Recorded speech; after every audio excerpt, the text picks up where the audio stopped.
Progress सबको चाहिए, लेकिन हर प्रोग्रेस एक जैसी नहीं होती।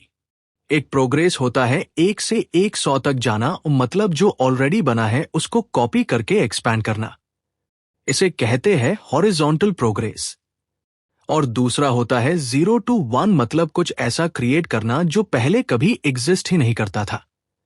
यह है असली इनोवेशन।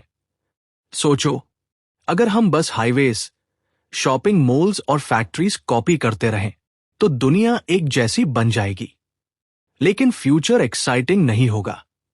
पीटर थील कहते हैं, अगर हम दुनिया को एक बेटर फ्यूचर देना चाहते हैं तो हमें 0 to 1 सोचना होगा। और आज के इस वीडियो में हम सीखेंगे कि एक सक्सेसफुल स्टार्टअप बनाने के लिए कौन सा माइंडसेट और कौन सी स्ट्रैटेजी जरूरी है। पीटर थील कहते हैं कि ग्लोबलाइजेशन भी एक तरह की प्रोग्रेस है, लेकिन वो सिर्फ कॉपी पेस्ट टाइप प्रोग्रेस है। जैसे अगर अमेरिका में एक कंपनी बनी और इंडिया में उसका क्लोन बन गया तो ये सिर्फ हॉरिजॉन्टल ग्रोथ है। लेकिन असली प्रोग्रेस तब होती है जब हम एक नई टेक्नोलॉजी क्रिएट करते हैं। एग्जाम्पल, राइट ब्रदर्स ने जब पहला एयरप्लेन बनाया तो वो था 0 to 1। उसके बाद जेट प्लेन्स बनाना सिर्फ 1 से न जाना था। अब एंटरप्रेन्योर्स के लिए सबसे बड़ा सवाल यह है, ऐसी कौन सी वैल्यूएबल कंपनी है जो अभी तक किसी ने बिल्ड ही नहीं की। जो इंसान इस सवाल का जवाब ढूंढ लेता है वही फ्यूचर को शेप करता है। 1990 में इंटरनेट का क्रेज था, हर कोई वेबसाइट लॉन्च कर रहा था और इन्वेस्टर्स पैसे बरसा रहे थे। लेकिन 2000 में बबल फूट गया और पूरा .com मार्केट क्रैश हो गया। थील कहते हैं कि इस क्रैश से हमें 4 इंपॉर्टेंट लेसन्स मिलते हैं। सिर्फ ग्रोथ के चक्कर में प्रॉफिट को इग्नोर मत करो। कंपटीशन से बचो, अपना मोनोपोली क्रिएट करो। शॉर्ट टर्म हाइप के बजाय लॉन्ग टर्म वैल्यू पे फोकस करो। मार्केट के फैशन के पीछे मत भागो, अपनी सोचो। और आखिर में सिर्फ वही कंपनीज बची जो सब्सटेंस पे बनी थी, जैसे अमेज़न। बाकी जो हाइप पे चल रही थी वो वैनिश हो गई। थील टोल्स्टॉय के एक आइडिया को मॉडिफाई करते हैं, हर हैप्पी कंपनी अपने तरीके से यूनिक होती है। मतलब एक सक्सेसफुल कंपनी मोनोपोली बनती है और हर फेल्ड कंपनी एक जैसे ही फेल होती है, कंपटीशन के जंगल में फंसकर। मोनोपोली आपको फ्रीडम देती है इनोवेट करने की और लॉन्ग टर्म प्लान्स बनाने की। जैसे गूगल सर्च में उसकी मोनोपोली है, इसी वजह से वो बिलियंस कमाकर नए फ्यूचरिस्टिक प्रोजेक्ट्स फंड करता है। अगर आप अपना स्टार्टअप बना रहे हो तो एक सवाल खुद से पूछो, क्या चीज मुझे ट्रूली यूनिक बनाती है जो कोई और कॉपी नहीं कर सकता। हमारी सोसाइटी कंपटीशन को सेलिब्रेट करती है, best student, best company, best product. लेकिन थील कहते हैं ये आइडियोलॉजी एक्चुअली डेंजरस है। कंपटीशन में फंसकर लोग अपना असली विजन भूल जाते हैं। सोचो, Pepsi versus Coca Cola, billions marketing ads पे खर्च कर दिए, लेकिन प्रोडक्ट में इनोवेशन ऑलमोस्ट 0। असली एंटरप्रेन्योर्स अपना खुद का यूनिक पाथ बनाते हैं। Always remember, competition is for losers, winners create monopoly. सब कहते हैं कि फर्स्ट मूवर एडवांटेज लेना चाहिए, लेकिन थील कहते हैं असली एडवांटेज तो लास्ट मूवर होने में है। फेसबुक पहला सोशल नेटवर्क नहीं था, गूगल भी पहला सर्च इंजन नहीं था, फिर भी आज दोनों डोमिनेट कर रहे हैं। क्यों? क्योंकि उन्होंने मोनोपोली बनाई, और मोनोपोली बिल्ड होती है 4 स्ट्रॉन्ग पिलर्स पर। प्रोप्राइटरी टेक्नोलॉजी, प्रोडक्ट कम से कम 10x बेटर हो। नेटवर्क इफेक्ट्स, पर जैसे व्हाट्सएप जितने यूजर्स बढ़ते हैं वैल्यू उतनी बड़ी होती है। इकोनॉमीज ऑफ स्केल, जैसे कंपनी बड़ी होती है कॉस्ट और कम होता है। ब्रांडिंग, एप्पल का लोगो देखते ही लोग ट्रस्ट कर लेते हैं।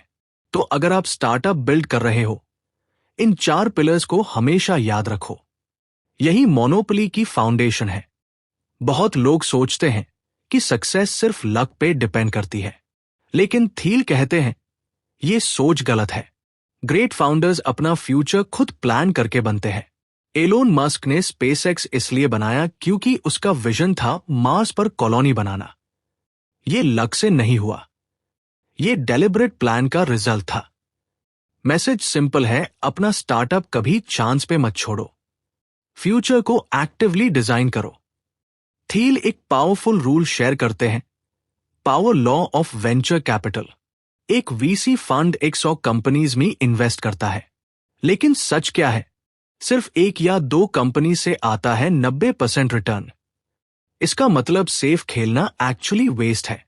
आपको सिर्फ उन्हीं अपॉर्चुनिटीज पे बेट करना चाहिए जिसमें एक्सपोनेंशियल ग्रोथ पोटेंशियल हो। Example, PayPal, Facebook.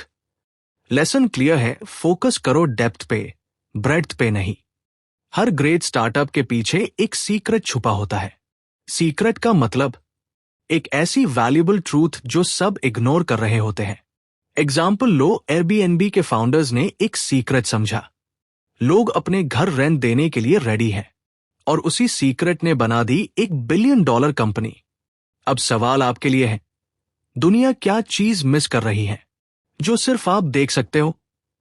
स्टार्टअप के अर्ली डेज में जो डिसीजंस लिए जाते हैं वही उसका फाउंडेशन बनते हैं, और अगर फाउंडेशन वीक हो तो फ्यूचर में कितनी भी मेहनत करो, बिल्डिंग गिर ही जाती है। 3 चीजें हमेशा ध्यान रखो। राइट कोफाउंडर्स जिनकी वैल्यूज और विजन आपके साथ मैच करें। ऑनरशिप स्ट्रक्चर क्लियर और फेयर हो। रोल्स प्रॉपर्ली डिफाइन हो। पेपैल की बड़ी सक्सेस का एक मेजर रीजन था उसका स्ट्रॉन्ग फाउंडेशन।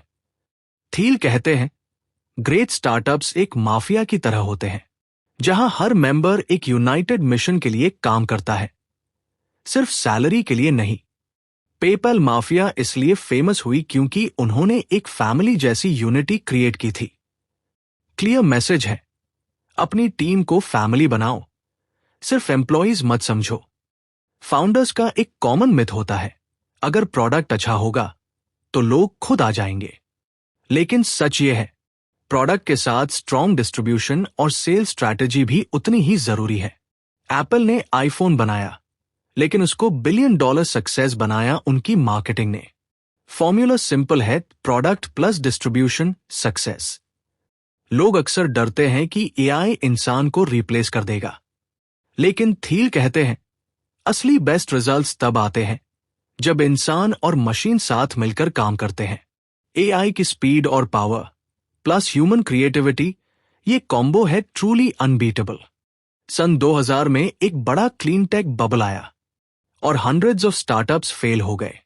रीजन सिंपल था, उन्होंने बेसिक्स इग्नोर कर दिए। लेसन क्लियर है, सिर्फ ट्रेंड फॉलो करके बिजनेस नहीं बनता। आपके पास होना चाहिए रियल इनोवेशन और एक solid business model. Founders usually extreme personalities होते हैं, एक तरफ विजनरी और दूसरी तरफ स्टबर्न, और यही पैराडॉक्स ही उनकी असली स्ट्रेंथ बनती है। ग्रेट फाउंडर्स अपनी कंपनी को मोनोपोली तक ले जाते हैं, चाहे दुनिया उन्हें हीरो बोले या विलन। ह्यूमैनिटी के पास 2 क्लियर रास्ते हैं। पहला, स्टैग्नेशन, मतलब बस कॉपी करते रहना, 1 से 9 तक जाना। मतलब है जो ऑलरेडी एग्जिस्ट करता है उसको कॉपी करके बड़ा बनाना, यानी हॉरिजॉन्टल प्रोग्रेस या ग्लोबलाइजेशन। दूसरा, सिंगुलैरिटी, मतलब कुछ ऐसा क्रिएट करना जो पूरी दुनिया को बदल दे। और एंटरप्रेन्योर्स का असली ड्यूटी है 0 to 1 बनाना, क्योंकि फ्यूचर कॉपी पेस्ट से नहीं, नई सोच से बनता है। दोस्तों, ये थी डिटेल्ड समरी ऑफ 0 to 1। याद रखो, कंपटीशन को बीट मत करो, मोनोपोली क्रिएट करो। 0 से 1 बनो। अगर आपको वीडियो पसंद आई हो तो लाइक, कमेंट और सब्सक्राइब जरूर करें। अगली समरी में फिर मिलते हैं।